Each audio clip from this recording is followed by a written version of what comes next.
बोला.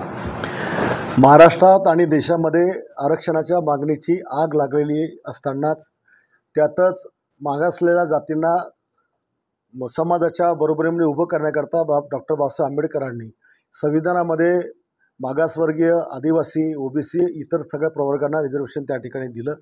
आणि असं असताना काँग्रेसचे ज्येष्ठ नेते राहुल गांधी यांनी विदेशामध्ये जाऊन माझ्या देशातलं रिझर्वेशन आम्हाला संपवायचं आहे अशा प्रकारचं वक्तव्य त्या ठिकाणी केलं. म्हणजे काँग्रेसचा खरा चेहरा आणि त्याच्या पोटातली मळमळ त्यांनी त्या ठिकाणी ओकून दाखवली. लोकसभेच्या निवडणुकीमध्ये संविधान धोक्यात आहे, संविधानामध्ये हे आपलं आरक्षण संपवणार आहे असा फेक निगेटिव्ह नेरेटिव्ह ठेवून त्यांनी समाजाची मतं घेतली आणि आज ते आरक्षण संपवण्याची भाषा करून आलेत. म्हणजे 100% त्यांना मागासवर्गीयांचं, आदिवासींचं, ओबीसींचं सगळ्यांचं आरक्षण त्या ठिकाणी संपवायचं आहे.